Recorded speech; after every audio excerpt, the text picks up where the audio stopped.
sometimes you can go find a bargain somewhere. This one, this is also a wraparound dress. And it's got pockets. And it's a knit, like a t-shirt material. I got this at TJ Maxx on clearance for $4. So I thought, well, what the heck? It's a size small, but there's no seam in the back. So I can actually, and since it's a wraparound, it's going to be a little bit bigger around. And I did check it. So it will go something like this. It'll get sewn up in the back, and I'll put a t-shirt on the top.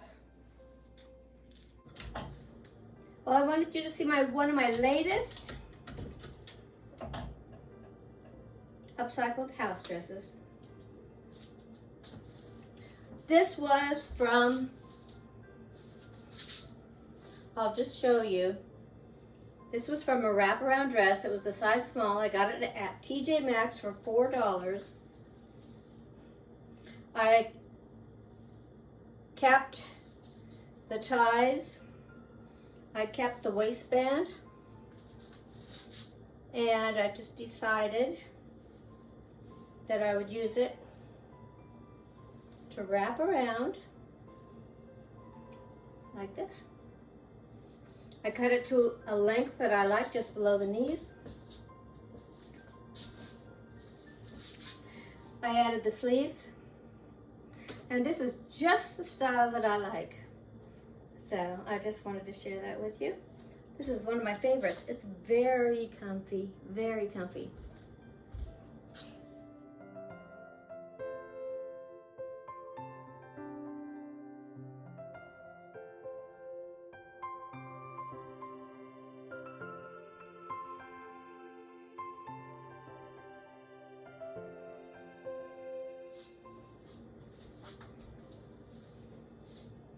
I call this my Fiesta upcycled house dress. I've added all kinds of different fabrics to this dress and layered the skirts and kind of put them on an angle so they're kind of going down. I didn't want to put I started out with the bodice on the top, like at an angle, but I didn't care for it that much. But I added the sleeves from the bottom of the t-shirt. I added the sleeves here. And this is my Fiesta house dress. Very comfortable.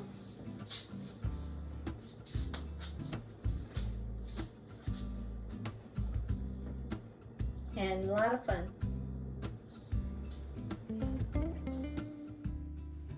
Now this was my first try with this combination, and you'll see it makes me look like a sack of potatoes put in this dress.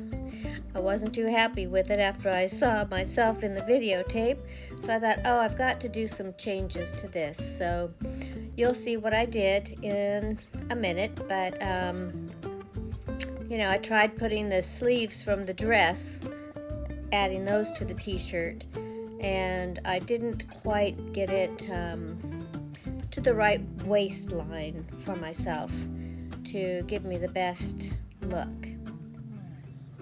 You may remember this dress from a previous video, but I've reworked it. I raised up the waistline, and I took the cap sleeves off and put the bottom of the t-shirt on the sleeves. So I have those. And it's a little bit shorter. It's just below the knee, which is this length that I like. I put the ties on, so it ties in the back. Has a little bit of a ruffle on the bottom. It does require a bit of ironing, but I'm okay with that. So it's got the V-neck, it's got the nice sleeves, and it's got Colada flare. And I have to say, this summer, my little dresses have saved me from the heat because they're just light and airy, and it just feels good to wear them. They're so much cooler than if I were to wear pants all day.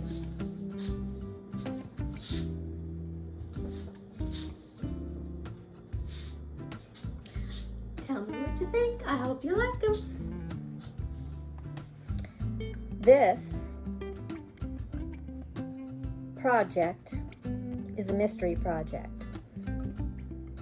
I was out walking through Columbia about a month ago, and I came across this thing on the ground, and I picked it up and took it home. So I'm going to share it with you today, and I think it's something maybe we can turn into a project. So this is what I found,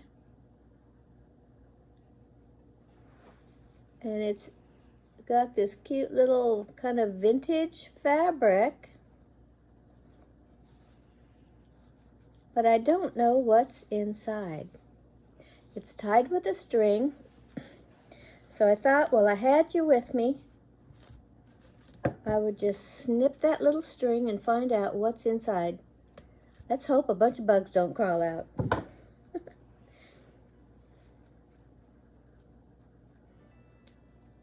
So, let's look inside.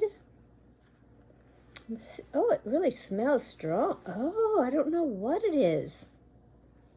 It looks like dirt. Let me see. Oh, you know what it is? It's cinnamon. So, I wonder if, at least that's what it is. It's cinnamon dust. So if that's what they made their sachets with in the 1800s, I bet they did use cinnamon. And it's in this special little lining right here. Probably just so it doesn't, the powder, because it's a powder, so it doesn't seep through too much, but you can still smell it. I didn't know it was going to be cinnamon. I had no idea. So let's turn this into a modern day scrap fabric project. So I've kind of coordinated these three fabrics. I think they look kind of vintage. Pretty colors. I'm going to iron that one. I'm going to iron them. And we're going to make some little sachets of our own. Well, at this point, you've probably guessed my plan. But what I've done is I've cut some of my scrap fabrics.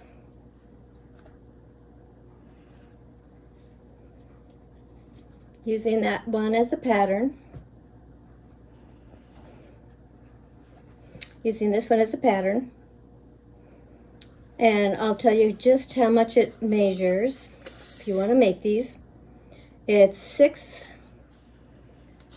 by 6, and the inside part, if you're going to use spices, I would say this is kind of this is like a piece of muslin cloth, and it measures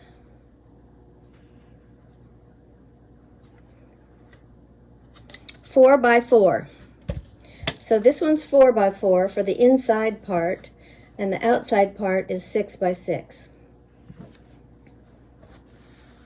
So I'm going to try making mine without the inside part. And you know, I had gone out and gathered up all this lavender that I have here in this basket, and I thought, what am I going to do with all the lavender? So let's just see if we can get a few pieces of lavender.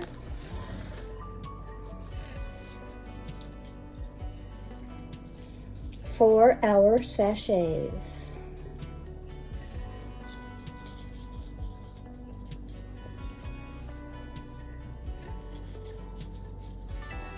Boy, does this smell good.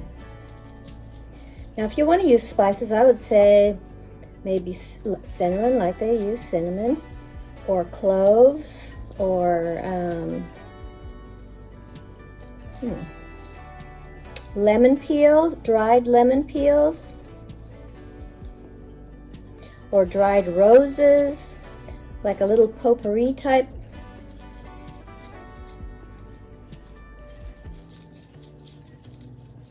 ingredient, but I'm just going to use straight lavender.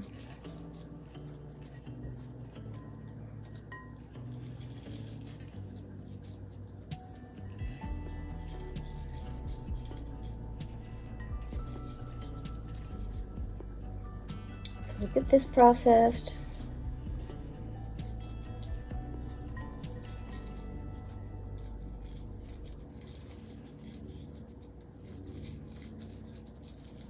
Lavender is really dry because the summer sun has dried it to a crisp. Right on the vine.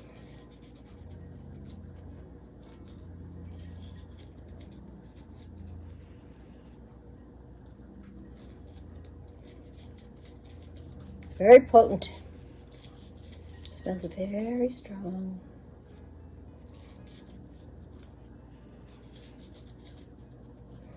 And I'm sure in the 1800s, lavender was a favorite to make sachets with.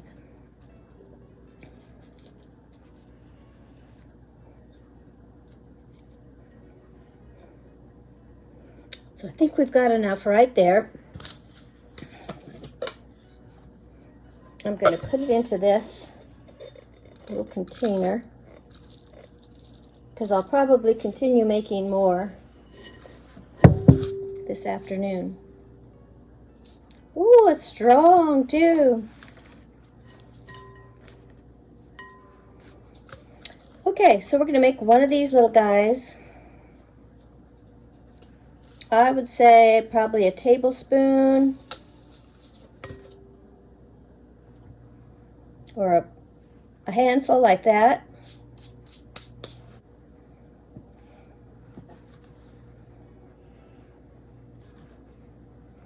Gather up all your corners, like that.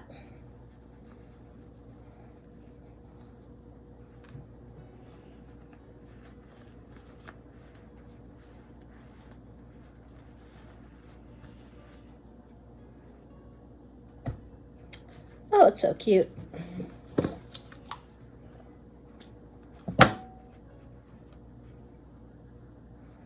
Very simple.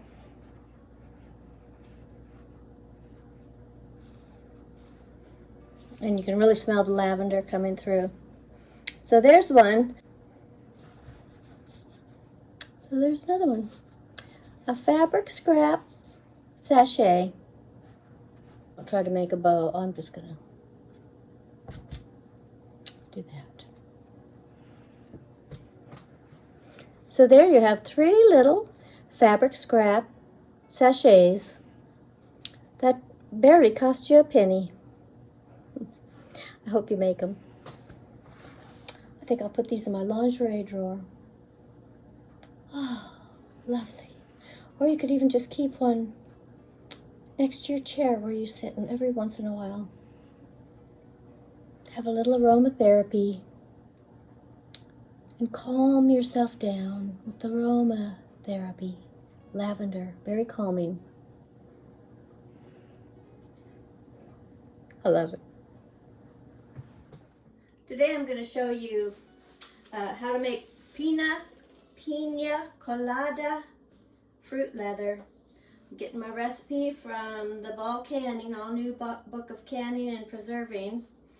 And fruit leather is just dried and preserved fruit.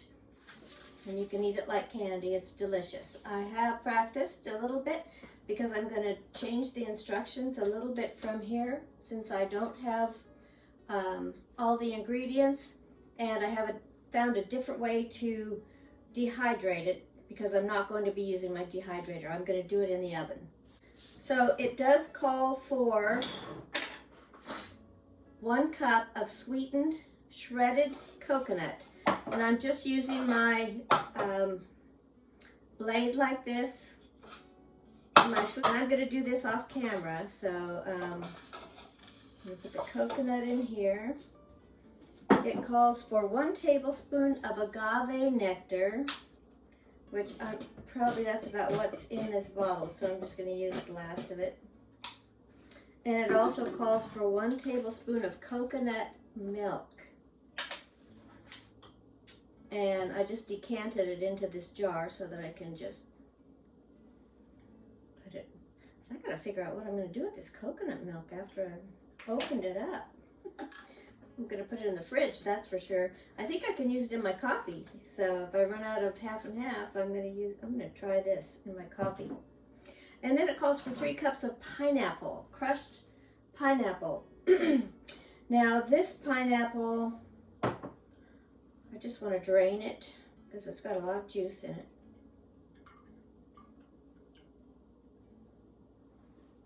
So I don't have 3 cups of pineapple, but I do have 2 cups. Really should have a spoon here, but I don't. So I'm going to use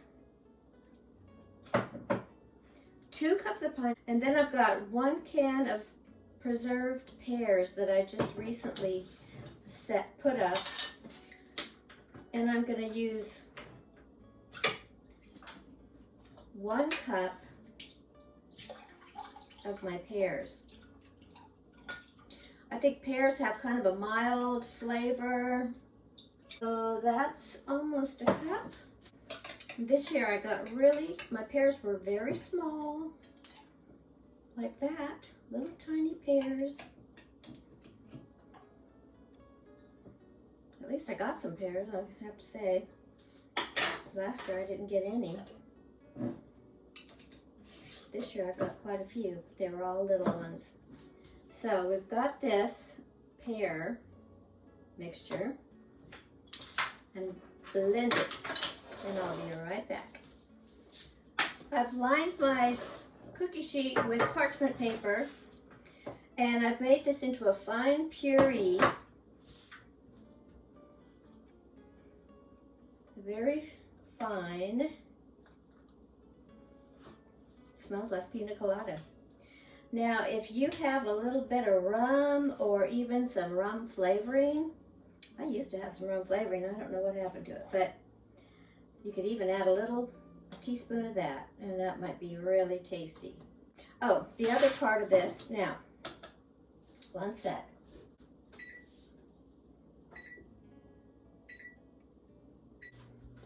The lowest that my oven will go to is 170. So I'm putting it on 170 for my dehydration of this fruit leather. Now, in the recipe, if you're going to use a dehydrator, you can use a heavy-duty plastic wrap to put underneath instead of the parchment paper. But I've found that the parchment paper works well with the 170-degree oven. So what you want to do is just spread your mixture to about 1/8 of an inch thick in your pan.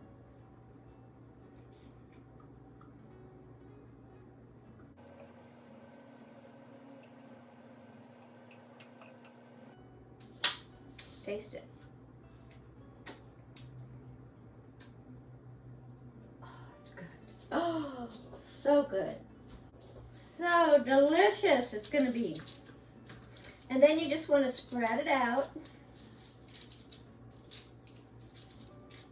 in your pan, leaving the edges a little bit thick.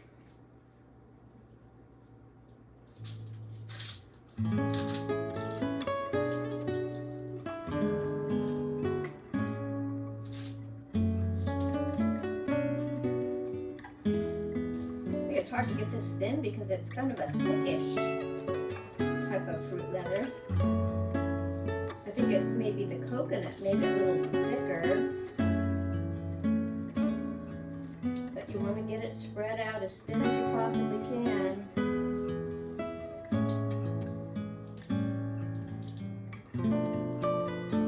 Too thick or it may not dehydrate properly.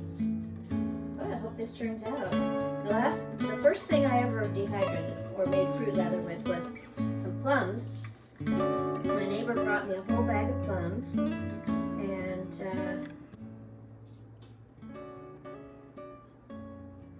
I decided I would make fruit leather with them because I couldn't eat them all at once. I didn't want to make any more jam. I've been making, last year I made a lot of jam and I still haven't used it we're even giving it away. So this is, let me hold on to the paper to show you what I'm doing. So that's how it looks, all spread into the pan. And I'm going to keep working on it a little bit to get it even as thinner. In some areas it looks like it might be, I can spread it a little more. And then we'll just pop it in the oven at 170 degrees. I'm putting it on the lower rack, and I'm just going to leave it there until it's ready, which by the time we're done, I'll know.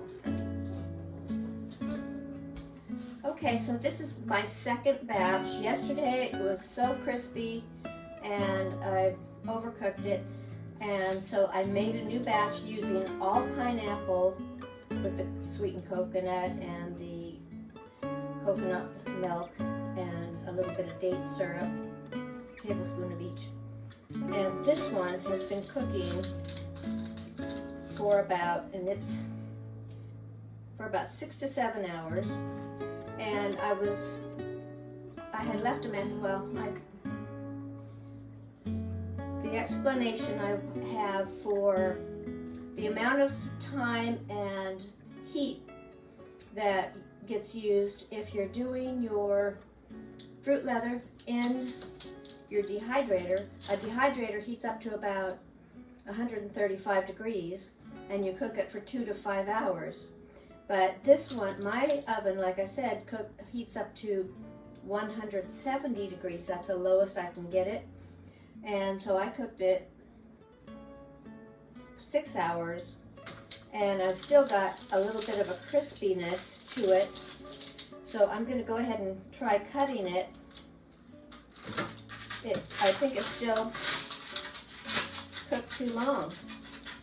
But every time I tested it, it felt kind of wet.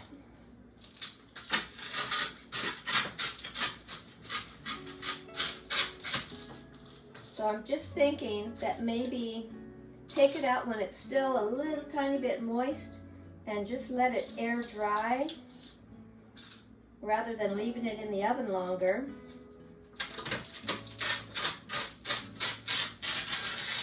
Even though this is, it still tastes very good.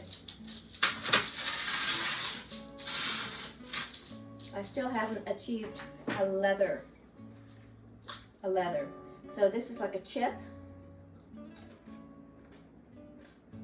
Good. So basically, here's what we do. Put it in a wrapper. And I like to fold it over in the center. And this is just going to break up. And then I just twist the ends like that.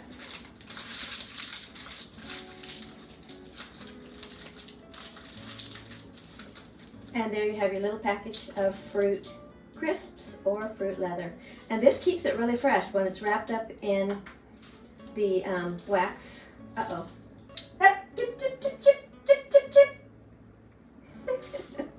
Get down.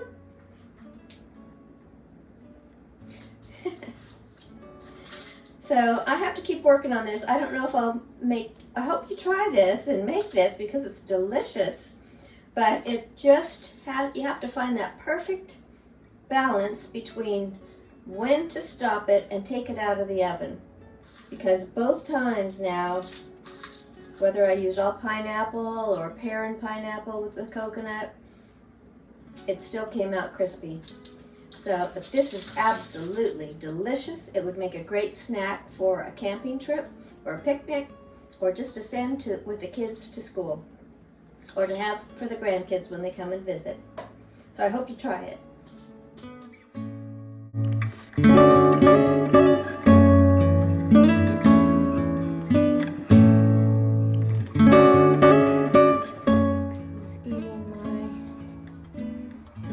Who's eating my grapes? Big old turkeys are up on the arbor.